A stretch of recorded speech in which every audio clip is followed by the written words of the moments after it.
Reinvesting in myself is one of the biggest things that I've done over and over and over throughout my professional career. When I was out of college, I worked at a job that was about 45 minutes to an hour and a half drive in either direction. So I was in the car for an hour and a half to 3 hours a day, or an hour and a half to 2 hours a day.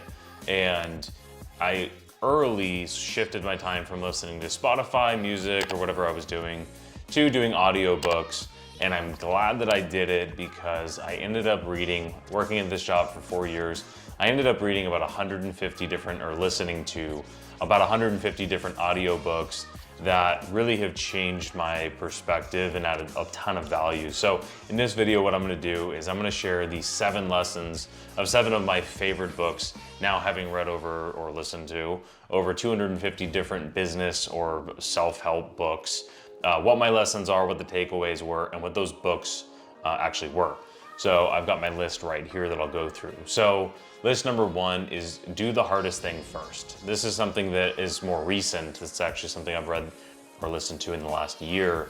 And this one is, anytime I find that I have a project in front of me that I know that I need to do, this is something I've oftentimes in the past put off for days or maybe even weeks or months. And when I put the project in front of me and I sit down and I do it, it's something that I get done, and I'm so glad, 1, that it's done after the fact. 2, I'm always amazed at how fast I was able to get the thing done, and it makes me frustrated that I put it off for as long as that I did.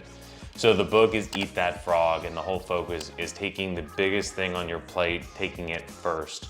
Same analogy as how do you eat an elephant 1 bite at a time. That's an awesome lesson. Lesson number 2 is start with something and then make it better. Done is better than perfect. This comes from my absolute favorite book on business, at least right now it is. And this comes from a philosophy of you are not going to get your thing perfect the first time, for sure. What you're looking for is, does it work? And can I move it forward? Can I make it better? Can I sell it better? Can I scale it? This is not looking for, I need to make my product perfect. I need perfect scenarios before I can move forward. And the book is Ready, Fire, Aim. Instead of Ready, Aim, Fire, where you get ready and then you aim and then you fire. Ready, Fire, Aim is you get ready, you fire, and then you aim and fire again to hit it closer. So what you're looking for here is, whether this is a small project or starting a business, is you look for something that works, you do the thing, you put it out there, you get it to about 80% of what you would like it to be, because it's never gonna be 100%. And then you fire and see if it works at all. If it works a little bit, then you can put that extra 20% in there, and you're gonna keep iterating it to make it better and better over time. If you do this with every aspect of your business, you're gonna see massive improvements over a long period of time. I love this book. It's something I've read 3 or 4 times in the last 2 years. Lesson number 3 is that nobody cares what you do, they care why you do it.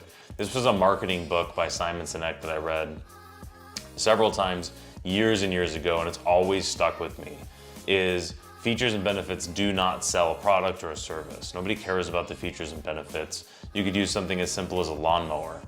Most people think that if you need to get your lawn mowed, you go to Home Depot and you buy a lawnmower because that's what you need. And what the reality is what you need is you need your lawn to be mowed.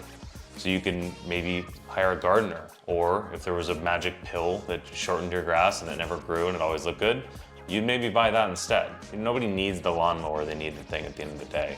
So this is same thing with Apple. Apple does not sell why their thing is the best. Apple sells what it's like to be an Apple customer. So implement that into your business and figure out how you can make that happen, how you can make that make sense to the consumer, and then watch your sales increase. The book is Start With Why, Simon Sinek. Lesson number 4 is being an excellent communicator is not complicated, it takes effort. This is something, I've read this book several times, and it's amazing every time I offer somebody that they should read it, I get interesting feedback in the sense of none of it's rocket science, and it's an incredibly old book. Friends and influence people. The major principles of this are treating people the way that they want to be treated or the way that you want to be treated, and remembering people's names, very simple things, but the principles go a very long way, and for the book to be as popular as it is for so long, really says a lot. Lesson number 5, begin with the end in mind. This is one of my favorites, a book that I read every year, is Think and Grow Rich. If you don't know what you're building, how in the world are you able to build it brick by brick? If you were able to put a puzzle together and you had no idea what you were building, it'd be much, much more difficult than if you knew you were making a puzzle of a building that you know very well. That is something that's huge. Think and Grow Rich has tons of takeaways. I would highly recommend that. This is for business owners. Pay yourself first. This is in a lot of different books, but through building my business and growing and scaling my business, paying myself first was not something that I did a very good job with. And we as humans typically operate with what we have available. And when you have all of your money available in one spot and you're waiting for profits to come at the end, if you take your profits first, take that off the top, put it into the side where you can't see it, and you operate with what's left, you'll likely find a way to operate with what's left, and you'll have profits off to the side. That is Profit First is a very good book. Last one, this is business owner versus employee. Not really what you're gonna think here. Is most small business owners, which I am, are creating very risky jobs for themselves. The idea of a business is that it does not need the business owner in order to continue operating. You should be able to continuously move yourself up the ranks in your own business. You might be starting as a receptionist and the clerk and doing everything, and you start hiring people, and oftentimes a business owner stops trying to replace themselves and finds themselves stuck in the business, working the day-to-day and not growing that business to the next level. This is something that I've caught myself a few times in the business doing, and every time I find myself doing that and I make the adjustments to stop doing that, our business always grows. So I hope this is helpful. I hope you like this type of a video. If you do, let me know if you want more this style. If you haven't met, I forgot to introduce myself at the beginning. My name is Stubbs. I'm a team leader in Orange County. I run a team of about 25 agents. So if you want more of these lessons, let me know.